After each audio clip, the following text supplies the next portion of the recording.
en ruta. Profesor Magdiel Narváez, las señales de los tiempos. Buenos días. Gracias. Buen día. Buenos días, Moraima. Buenos días, Juan Carlos y Fernán. Buen día. Buenos días, Puerto Rico. Buenos días, mundo. Y qué bueno que estamos aquí, ¿verdad? Estaba esta mañana mirando el cielo y dije, yo hace tiempo que no veo enero así. Tan oscuro, ¿verdad? Sí. Dios, enero se tarda en que el sol salga y eso, pero hoy yo dije, algo está pasando. Cogió un ratito más el día en levantarse. El sol, Es cierto. El sol se dio una vueltita por algún lado y no quiere pasar por aquí, pero bueno, sigue siendo. Y es frío, ¿verdad? Y está Sí. frío. Y está frito en enero más que diciembre. Sigue siendo un buen día y estamos vivos para la gloria del Señor. Amén. El jueves pasado habíamos establecido las diferencias entre dos doctrinas comentadas y respaldadas por el mundo cristiano. Una de ellas es el arrebatamiento de la iglesia, conocida también como el rapto, y otros escatólogos le llaman el traslado, y la segunda venida de Jesucristo. Y dejamos establecido que son dos doctrinas distintas.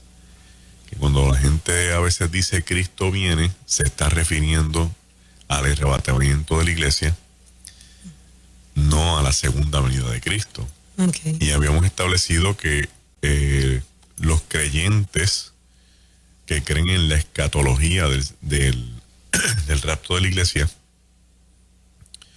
entienden por la interpretación de los textos que no es que Cristo viene a llevarse la iglesia, sino que hay un llamado, partiendo de la primera epístola de los Tesalonicenses, en capítulo 4, un llamado de parte del mismo Cristo perdón, a la iglesia, donde la iglesia entonces se levanta y se encuentra con él en los cielos.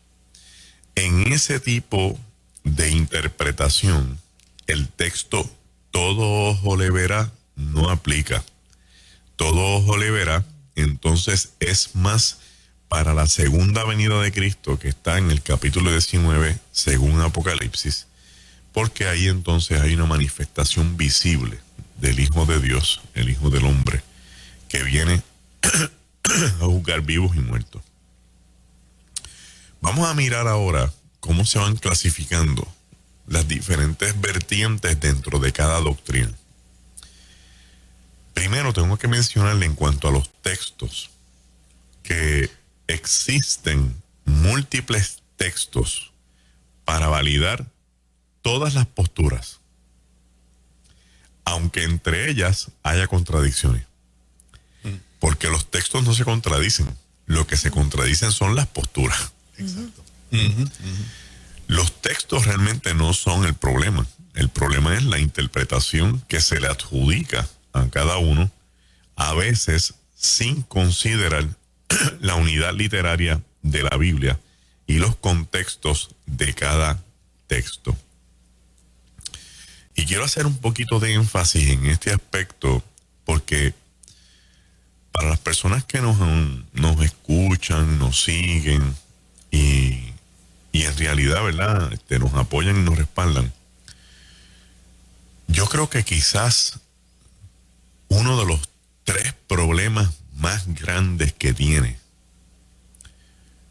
cualquier movimiento religioso es la interpretación de sus textos sagrados. Porque no se crea que es solamente en el cristianismo. O sea, el Islam tiene múltiples divisiones. Bien, divisiones grandes, digamos, por los que se llaman a sí mismos descendientes sanguíneos del profeta Mahoma y los que se llaman descendientes espirituales del profeta Mahoma. Entonces ahí tienen una forma de mirar uno contra los otros. Están en el mundo cristiano, tenemos múltiples interpretaciones de los textos, interpretaciones que han llegado a formar sectas, interpretaciones que han llegado a formar movimientos peligrosos que le han costado la vida a la gente. El caso de Jim Jones y la iglesia que movió de Estados Unidos hasta Guyana. Sí.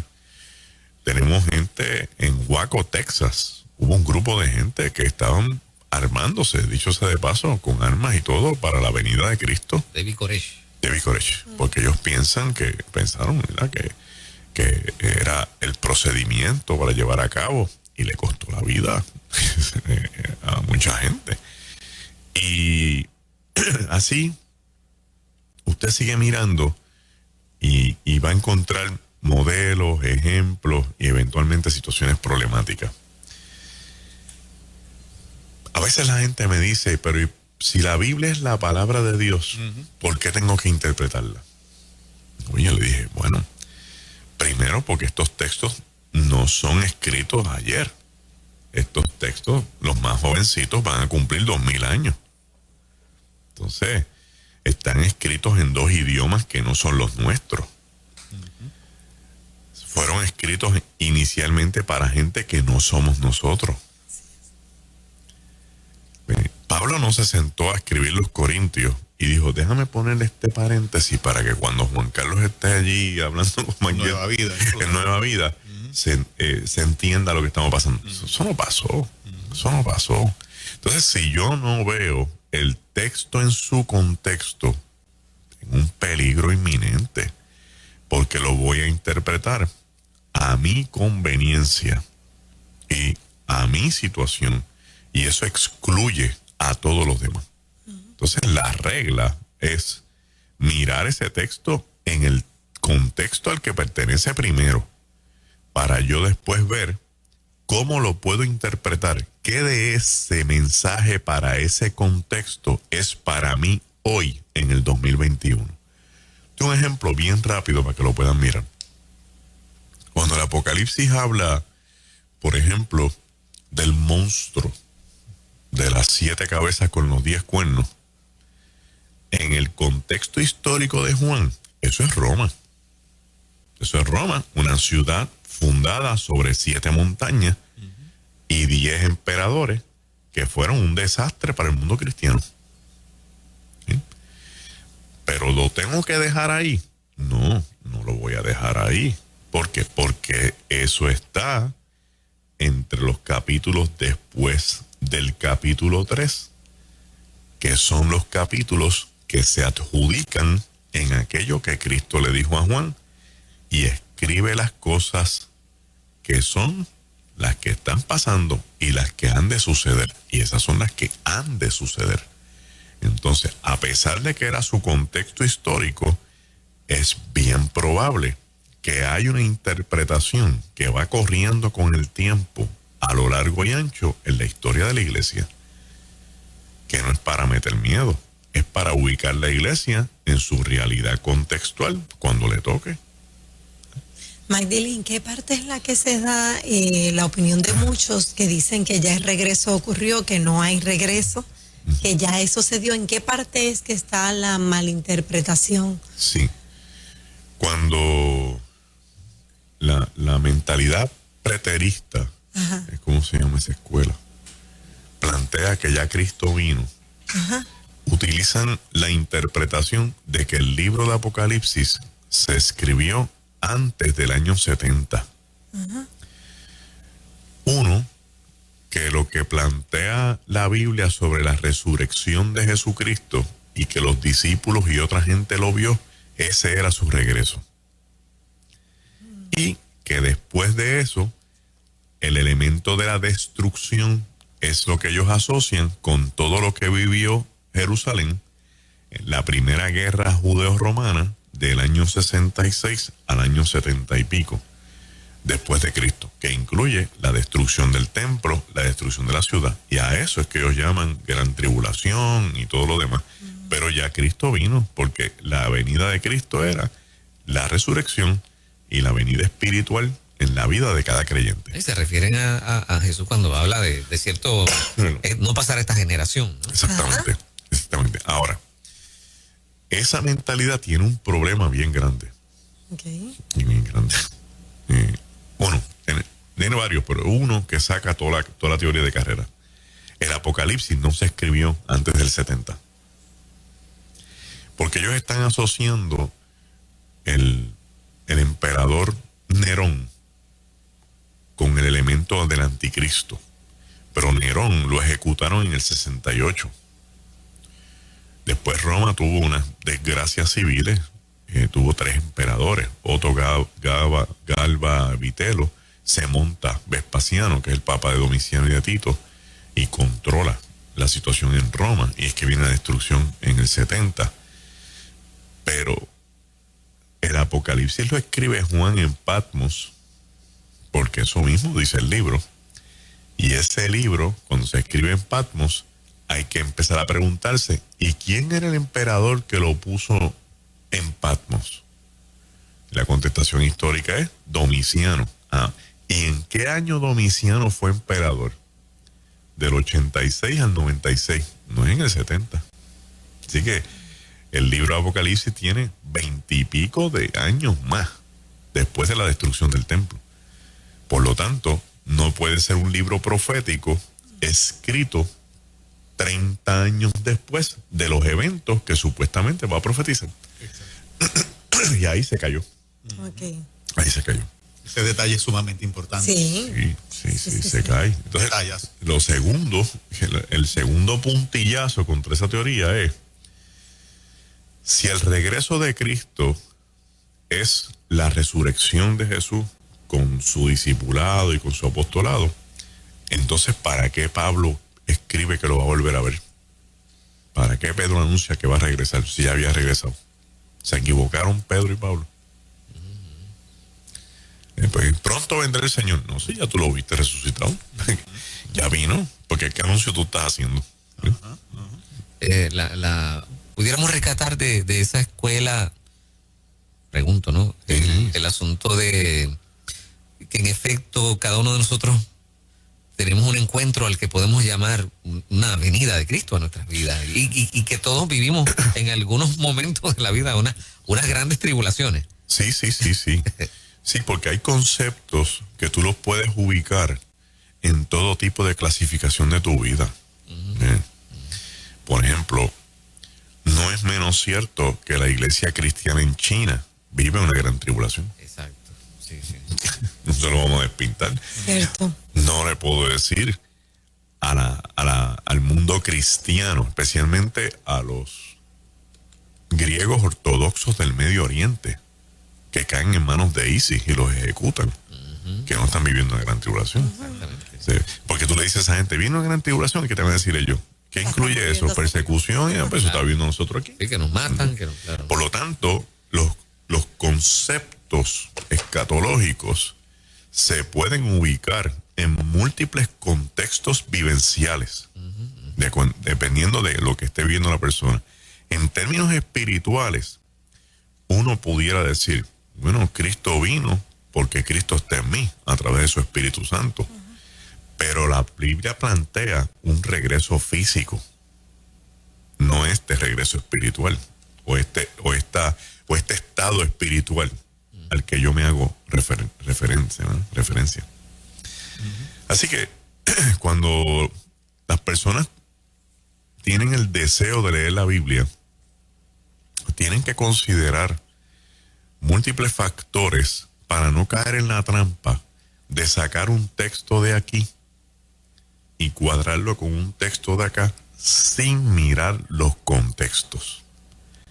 Porque puede ser que el texto cuadre para mi ideología, pero no necesariamente era la realidad del autor cuando lo escribió.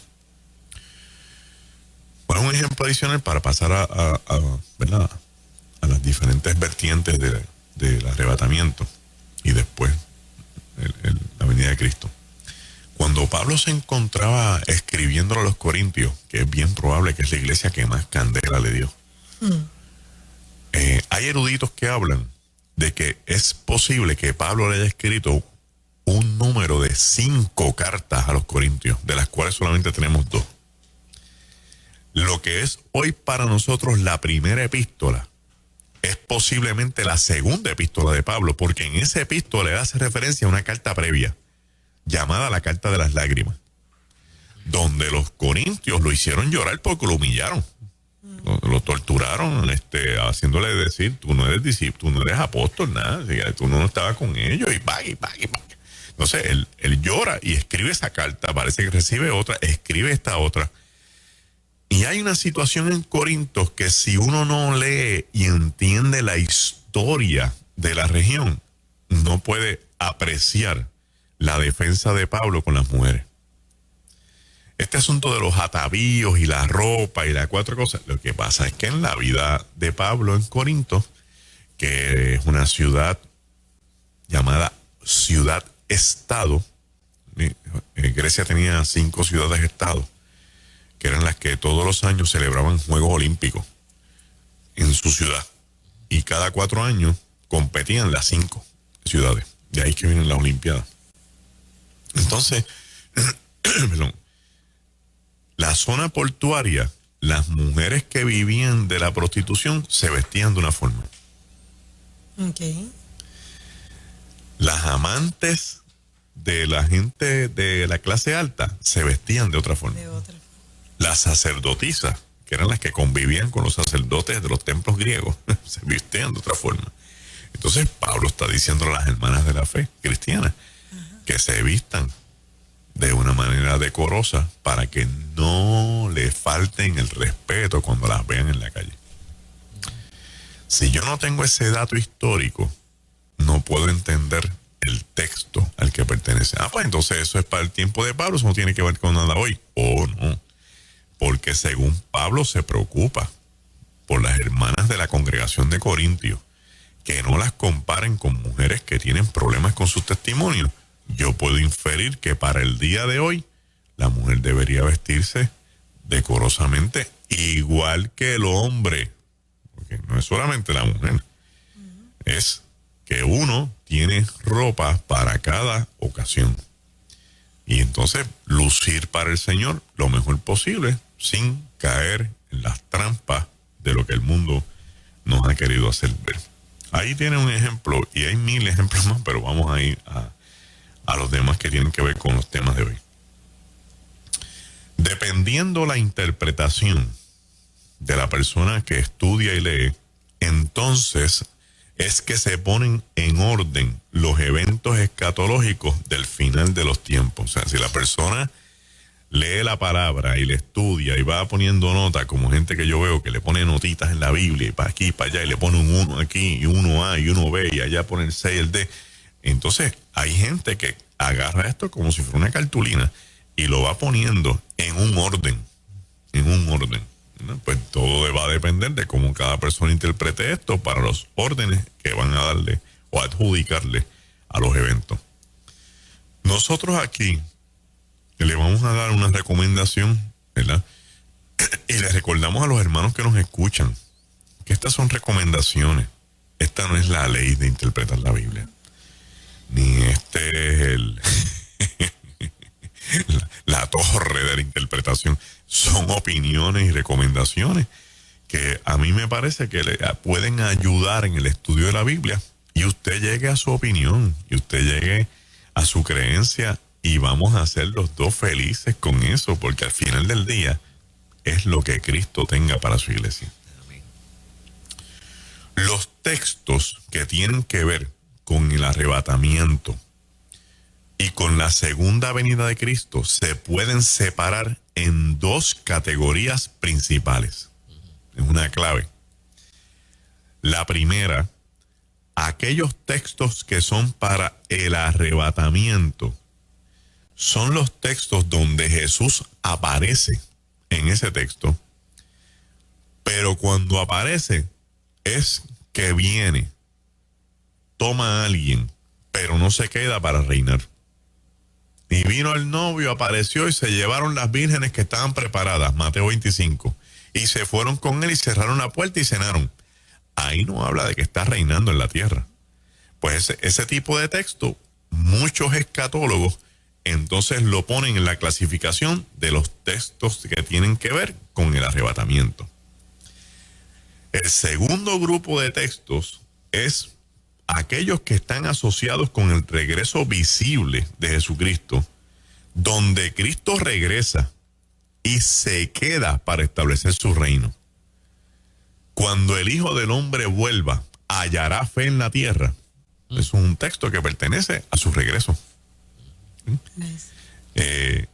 Porque la venida del Hijo del Hombre será como en los días de Noé, o en los días de Lot. Entonces, esto es escatólogo. Dicen, esto lo vamos a ubicar acá, porque tiene que ver más con su presencia y su reino. Obviamente, el texto que liderea esa clasificación del regreso de Cristo es Apocalipsis 19.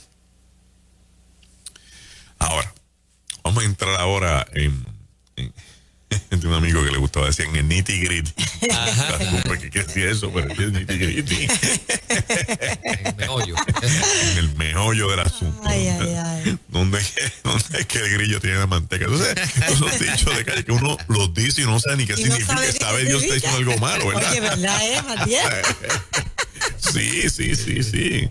Por darte un ejemplo, la frase, esos son otros $20. Eso no eso se es debe mortal. decir. Eso es mortal. ¿De veras? Sí, eso es mortal porque eso tiene que ver con la prostitución que había en Puerto Rico. Que te costaba $20 el servicio de la señora. Sí. Y si la persona pedía algo adicional, ella le decía, esos son otros $20. Y tanto que se dice y no se debe decir. Igual que comerse los nenes crudos. No. Eso, tantas veces yo escucho gente decir eso no se debe decir. Son frases que el pueblo las acuña. Sí. Y no sabemos ni de qué estamos hablando. Cierto. Sí. Y cuando dice, yo tuve que cumplir 5-3 para enterarme del primer detalle ese. Esos son otros 20 pesos. Y que el ambiente. ¿Tú lo sabías, Fernando? No, yo no sabía eso. No, imagínate. Y que quién sabe, una que otra predicación se han ido unos cuantos de esos. Pues yo estoy en esa nómina. Hasta como lo dijeron. Sí. Wow.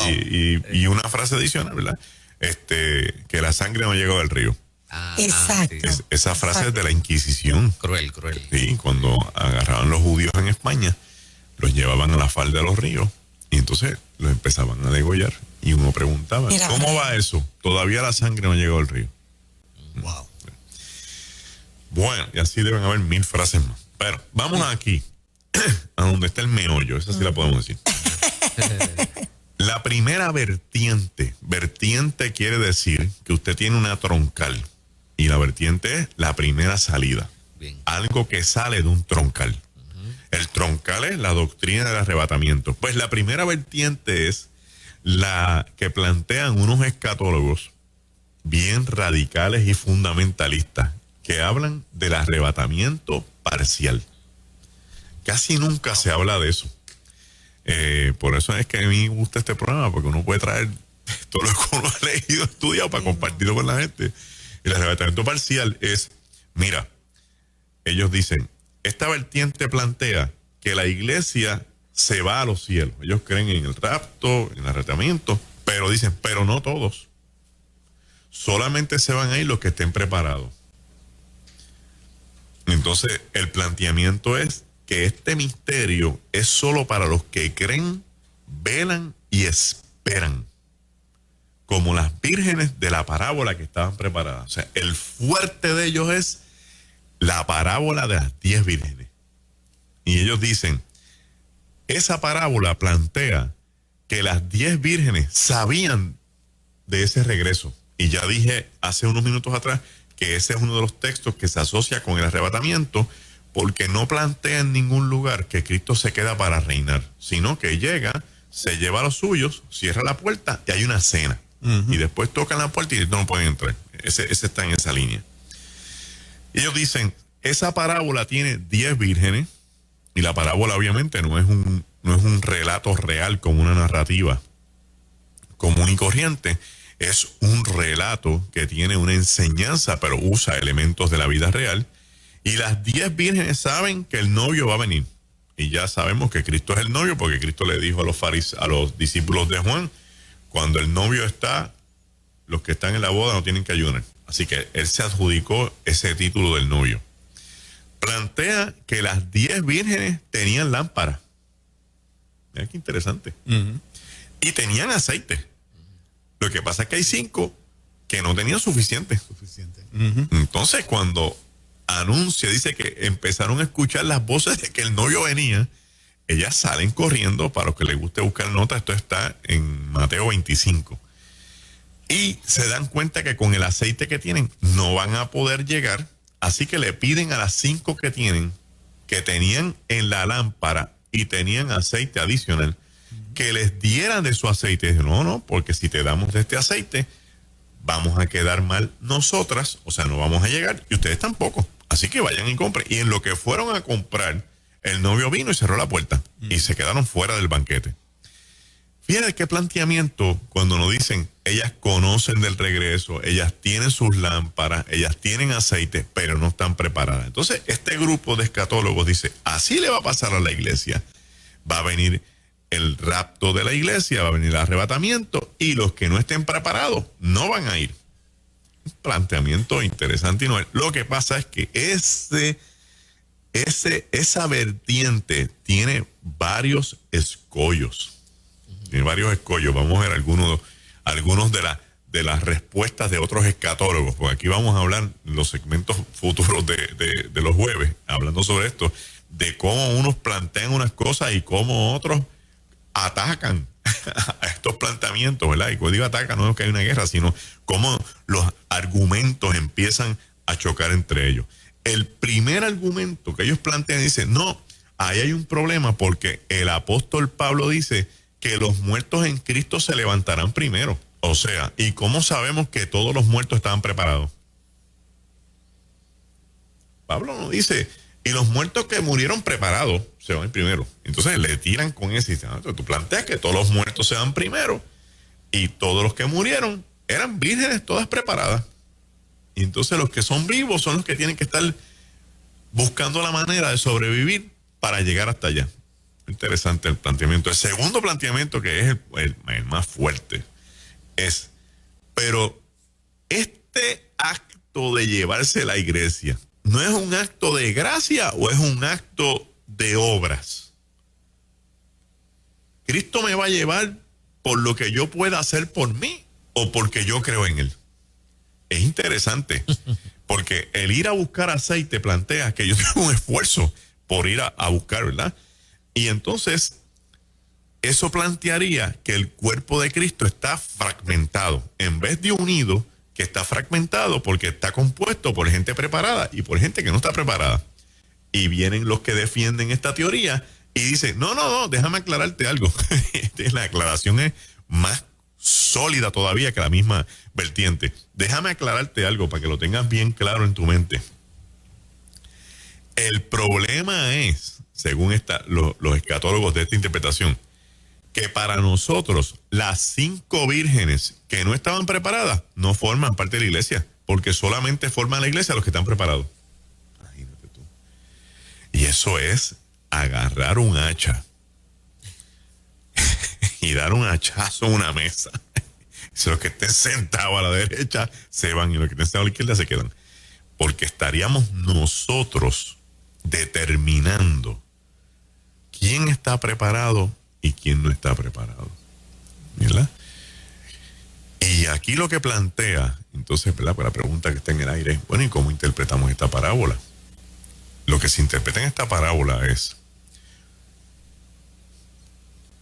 en Mateo 24, porque este es de Mateo 25, pero en Mateo 24, esto se llama el intertexto, Jesús dijo, y cuando este evangelio sea predicado en todo el mundo, entonces será el fin.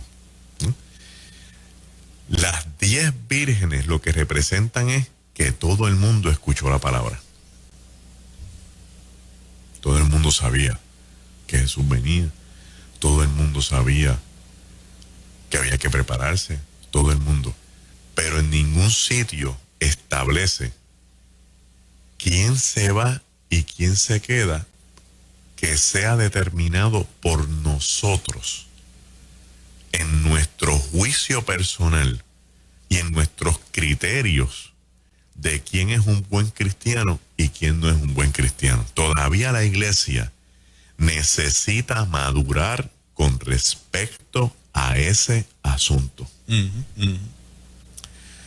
Yo escuché el testimonio de un muchacho que regresó de Vietnam y él es de California y él quería participar del ministerio de un muchacho nicaragüense, que se me olvida el apellido, el nombre es Mario, y creo que es Mario Morillo, y tenían en un salón así como un sinnúmero de mesas con sillas, teléfono, porque estaban dando una campaña evangelística sólida y daban los números para que la gente la llamara.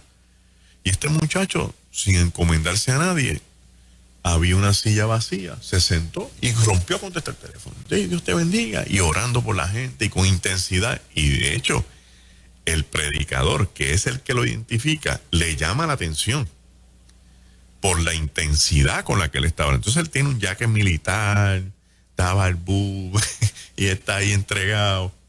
Y viene uno de los líderes y se le acerca. ¿Quién es usted? Y él dice, mi nombre es fulano de tal, que usted hace aquí, estoy ministrando a la gente. No, pero aquí si usted se fija, hay unos uniformes y unas cosas. Entonces empezó a juzgarlo por la apariencia. Y el líder de la campaña se fue acercando a oír lo que pasaba. Y el muchacho, veterano de Vietnam, se puso de pie y miró al que lo estaba juzgando y le dijo, ¿tú sabes de dónde yo vengo? Yo vengo de Vietnam. Yo soy una de las pocas personas liberadas de la cantidad de pastillas que se tiene uno que tomar para sobrevivir, por lo que yo vi. Y eso se lo debo a Cristo. Y yo vi la oportunidad de sentarme ahí a ministrar gente que pudiera estar igual o peor que yo.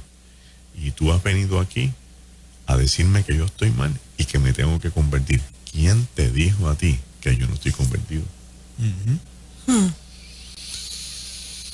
Entonces, cuando hacemos este tipo de vertientes de un arrebatamiento parcial, le damos comida a gente que está llena de prejuicios, a gente que tiene una estructura religiosa con mucho problema para amar a su prójimo como a sí mismo y rápido ponerle marcas y decir, si Cristo viene, no se va. Si Cristo viene, no se va. Y yo no sé si ustedes han escuchado esa frase. Mira, resuelve eso porque te vas a quedar. ¿Quién soy yo para determinar eso? ¿Soy yo una virgen con una lámpara empty para que tú me vengas a decirme a mí que me voy a quedar? Tú no conoces mi corazón. Tú no conoces la relación de esa persona con Cristo. Esa persona a lo mejor tiene una relación espectacular con el Señor. Lo segundo que voy a plantear en esa misma línea de pensamiento, y con mucho amor y mucha misericordia, es, no tengamos en mente que porque una persona lleve muchos años en la iglesia, esté en un nivel de espiritualidad más alto que uno que llegó ayer y se convirtió. En la iglesia no hay niveles. Nosotros no somos un negocio multinivel. Esto es día a día. Porque hay gente que lleva años en la iglesia y lo que le requería para escocotarse fueron unos minutos. Entonces, esto se trata de todas las mañanas yo afianzar mi relación con el Señor, mirar que hice mal ayer para no volverlo a hacer hoy y mejorar y dedicarle el día a este Cristo. Por si suena esa trompeta, no es que me estoy preparando, es yo sentirme que estoy en armonía con Él para irme. Aun si usted no creyera en esto, esa debe ser su manera de vivir. Vivir estando preparado todos los días para un encuentro con Jesucristo. Entonces, viene una segunda vertiente que se llama el arrebatamiento total, que es básicamente los que argumentan en contra de estos primeros. Dicen, no. La iglesia se va completa. El que se quedó, se quedó. El que se quedó, se quedó, pero la iglesia se va completa. Whatever it means, dicen ellos. Eso que lo decida Cristo. Si se van 7 vírgenes y se van 8, 9, eso lo va a decidir Cristo. Pero los que se van completos. Esto de que se van unos adelante, otros después y otros más adelante. No. Aquí se va todo el mundo a la vez, porque esto es un nivel de justicia para todos los que creyeron. Entonces, si yo creo, como yo voy a ver que entonces llegó aquí, Juan Carlos y Moray y mi Fernando no están, y se fueron en el rapto y me quedé yo aquí ajollado. Y yo que pensé que me iba a ir también. No, tú te vas en la segunda tanda. No, aquí no hay 3 Titanics. Aquí no hay 3 cruceros. Aquí hay un solo vuelo, según esta teoría, que es de las más fuertes que existen. Esta vertiente establece que la iglesia se va en las nubes antes de la gran tribulación, en un abrir y cerrar de ojos, igual que el anterior, pero en este caso todos los que pertenecen a la iglesia. La gran tribulación, según esta teoría, esta vertiente, perdón, es el tiempo de la ira de Dios sobre los habitantes de la tierra que no creen o le han dado la espalda, por lo que la iglesia no debería estar presente. Y la gente dice, no, pero es que el tiempo de la gran tribulación es el tiempo del anticristo. Lo que pasa es que cuando uno empieza a leer Apocalipsis y empieza a encontrar que el sol tiene unas variaciones, que la luna tiene unas manifestaciones, que el mar tiene unas manifestaciones, que los objetos celestes tienen unas manifestaciones, tienes que darte cuenta que quien está en control de la gran tribulación es Dios, no es el anticristo. Porque el anticristo lo que hace, o sea, la estructura anticristiana, lo que hace es reinando.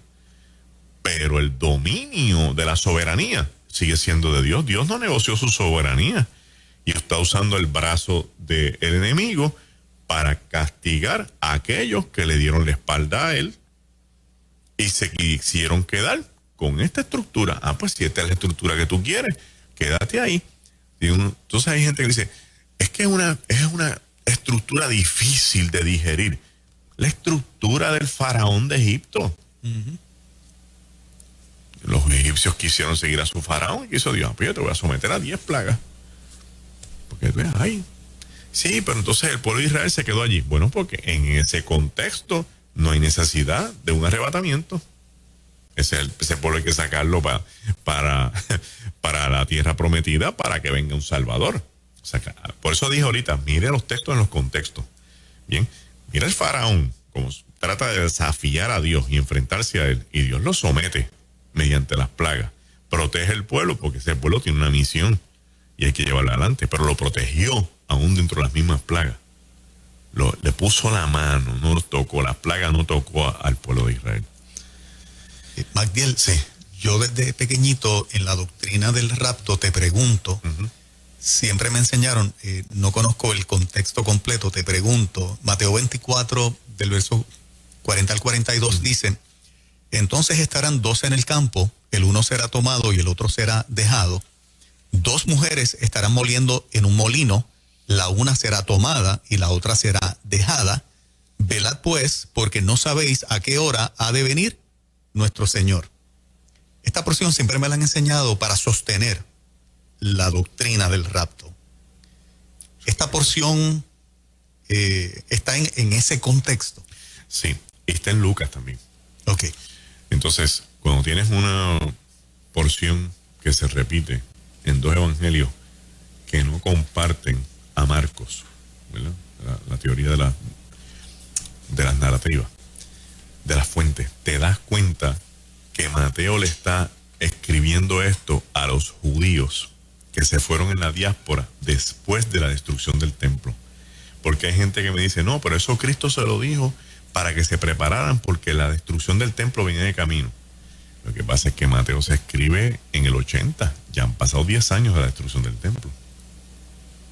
O sea, ¿quién le escribió eso a Mateo? ¿Para qué? ¿Sí? Para que corriera, porque el que está en el techo, y el que está en el techo lo van a agarrar como el que está en el campo. Si son los romanos, los van a agarrar. Punto y se acabó. De hecho, vinieron a destruir. Entonces, ese texto no se miró en ese contexto. Entonces, ¿en qué contexto lo voy a mirar? En un contexto futurista. ¿Sí? Entonces, también está en el Evangelio de Lucas, que está escrito para los gentiles, que no tienen que ver nada con los judíos. Y tú me empiezas a decir, entonces, este texto no es solamente para un grupo, es para los 2 grupos que componen la iglesia, los judíos que creyeron en Jesús y los gentiles que siguieron a Cristo. ¿Qué es lo que dice el apóstol Pablo más adelante? Que de 2 pueblos hizo uno, la iglesia. La iglesia. Que es lo mismo que se interpreta cuando se habla de los 24 ancianos que están adorando en el trono y que ponen sus coronas frente al que está sentado en el trono. 12 ancianos que representan las vertientes del judaísmo que terminaron creyendo en Cristo y 12 ancianos que que representan todos los cristianos que fueron convertidos por el apostolado. Lucas 17:34. Os digo que en aquella noche estarán 2 en una cama. Uno será tomado y el otro será dejado. Y eso es dirigido al arrebatamiento. Así que puede ser que la persona abra los ojos y su compañera de vida ya no esté. Después que le dijo toda una vida, conviértete a Cristo, porque Cristo viene. Ajá. De eso es que estamos hablando. Entonces, esta vertiente, para dejar el puntillazo y la base para el próximo jueves, lo que plantean fuertemente es: la iglesia tiene una misión en la tierra, que no era conquistar la vida para vivir bien, era proclamar el evangelio porque Cristo regresaba. Entonces, si yo cumplí la misión, ¿para qué me voy a quedar aquí a un castigo? Y cuando la otra vertiente los ataca, dice: no, pero tú lo que quieres es escapar. Dice: no, yo no he escapado. Porque desde el aposento alto, que es donde se inicia el ciclo de la iglesia en la proclamación, hay un arco completo que va a través de la historia y que en algún sitio tiene que terminar, porque la proclamación no va a ser eterna. La proclamación precisamente es anunciar que Cristo está vivo, que viene a reinar y a tomar lo suyo. Por lo tanto, el día que eso se vaya a cumplir, la iglesia no tiene por qué seguir en la tierra. Y ahí empieza el choque entre los que creen en el arrebatamiento y los que no creen en el arrebatamiento. Y ahí es la lucha y la tensión. Pero es interesante de todas formas, porque a decir verdad, uno tiene que mirar la iglesia desde la realidad de su esencia como el cuerpo de Cristo. Entonces, este cuerpo está pidiendo que la cabeza aparezca. Y la cabeza viene a juntarse con el cuerpo. La gente dice: yo no entiendo por qué yo tendría que quedarme en una tierra que va a ser castigada y azotada si yo cumplí con el Señor hasta las últimas consecuencias, viví persecución, viví la ridiculez de otros que piensan que es ridículo ser cristiano, viví las objeciones que planteaban los estados, viví lo que muchos hermanos en la fe han sufrido por la causa de Cristo, para que encima de eso, ahora también, mediante una estructura llamada gran tribulación, yo venga a un sufrimiento que no me corresponde. Y esos son los planteamientos que se hacen. Así que dejamos ahí la segunda vertiente, porque esa vertiente tiene más carne y la vamos a tratar el próximo jueves. Eso que acabas de mencionar está en Primera de Tesalonicenses 1:10, que dice: y esperar de los cielos a su Hijo, al cual resucitó de entre los muertos, es decir, a Jesús, quien nos libra de la ira venidera. Encaja con ese closing que tú has hecho. Sí, y hay gente que dice que eso ellos lo estaban proclamando porque iban a vivir la persecución del Imperio Romano, pero no los libró de la persecución, fueron ejecutados. Así que eso es futuro. Ahora, Maquiel, yo lo que veo es que el mensaje de la segunda venida de Cristo es todo esperanza, es todo buenas noticias. Sí, señor. Sí, señor. ¿Por qué le hemos dado una connotación de que es meter miedo? A la vez que tú hablas de este tema, de la segunda venida de Cristo, de que estemos preparados, de que nos santifiquemos, hay un segmento importante de la iglesia que dice: Juan Carlos está metiendo miedo, Magdiel está metiendo miedo, la gente de Nueva Vida está metiendo miedo. O sea, todo lo que tú has dicho, el que lo escuche con calma y el que mire esos textos de la Biblia, no es otra cosa que esperanza, a no ser que tú creas que este mundo es un paraíso y que los seres humanos que lo han gobernado hasta aquí, con los dolores y las situaciones que conocemos, y tenemos el ejemplo más reciente de cómo se ha manejado el COVID, no es meter miedo. Hablar de la segunda venida de Cristo y de que ese plan que falta por cumplir, que Él lo advirtió y lo profetizó para que cimentásemos nuestra esperanza en Él, es una buena noticia, no es meter miedo. Decirle a la gente: ven a Cristo, claro, por Cristo, porque hay una vida eterna en Él, porque Él tiene moradas para nosotros, como tú has mencionado en las semanas anteriores. Yo voy y preparo moradas para ustedes, para que donde yo estoy, ustedes también estén. todo eso es un mensaje hermoso de esperanza. Lo es. ¿De dónde sacamos que hablar de la segunda venida es meter miedo? Bueno, una de las teorías más fuertes sobre este asunto del miedo es, y creo que he escuchado a Angie Vázquez en un par de ocasiones mencionarlo, es la negación de la realidad. La realidad es la realidad. Yo si te la digo y tú crees que te estoy metiendo miedo, es porque tú lo estás negando, pero esta es la realidad. Y entonces alguien podría decirme, bueno, pues dame una línea de realidad para que pruebes tu teoría. La historia de la humanidad ha sido escrita con sangre.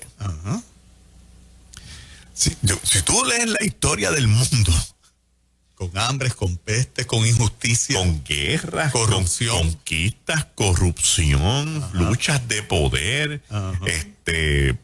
mundos, reinos, haciendo y deshaciendo con uno tratando de dominar al otro. Eso, ¿qué mundo es el que usted está viendo? Eso es lo que da al humano sin Cristo. Eso es el mundo real que nos ha tocado vivir. Al otro lado de eso está el reino de los cielos, que es un paraíso que vive dentro de esa realidad.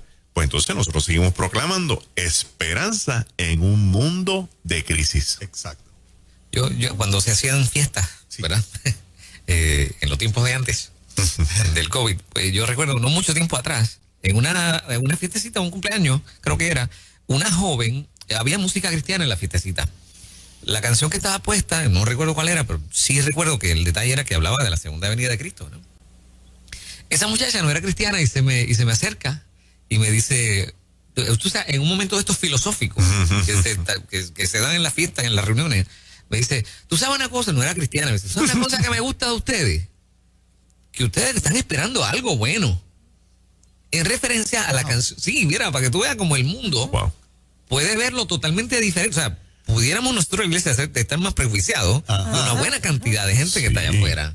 Que dice, oye, qué chévere, ustedes cantan cosas y piensan y creen cosas de algo bueno que va a pasar. Wow. Y eso me marcó. Mientras nosotros nos criticamos de que nos metemos miedo unos a otros, el mundo dice, fíjate, ustedes tienen una esperanza bien linda. Qué bueno, ustedes cantan de algo que va a volver y las cosas van a ser mejores. Qué tremendo, ¿sabes? Pero hay gente que tiene miedo no de ahora, desde el principio, tú sabes. De toda la vida. De toda la vida. De toda la vida. Y entonces el miedo incrementa pues por todos los acontecimientos. Mira. Y no se dan cuenta que hay cosas que están ocurriendo exactamente como está escrito. Tú coges la Biblia, del Génesis al Apocalipsis, en símbolos nada más, o sea, eventos que se pueden mirar como símbolos. Te vas a dar cuenta que la mano de Dios siempre ha estado sobre los que le han creído. Al mismo Caín, después que mató a Abel, mientras la gente estaba buscando con quién se casa Caín, dejaron pasar por alto el símbolo de que Dios le puso una marca para que no lo tocaran. Mira que eso es lo más grande todavía. La Rahab, la ramera de Jericó, está en el lugar de la crisis, en el sitio que van a destruir, y Dios la protege allí. Búscalo para que vea que es un hilo que te conecta a medio mundo. Jeremías, que lo iban a matar por estar profetizando la verdad, y lo meten en una cisterna, y son los enemigos, un etíope es el que lo saca de la cisterna. Tú tienes a José en la cárcel, tienes a Daniel en la casa de Nabucodonosor. O sea, y tú empiezas a mirar y a darte cuenta que el mensaje nuestro, para que sea grande en términos de esperanza, no puedes negar la realidad. Porque si niegas la realidad y es un paraíso, ya no tiene sentido la esperanza. Señoras y señores, las señales de los tiempos, ¿qué clase? Parece que es de los favoritos. Un banquete. No es para menos. MacdielNarváez.com. Sí. Y el galileo.org y el 939-402-6081. Muchas gracias. Bendiciones y a vivir con alegría, mi gente.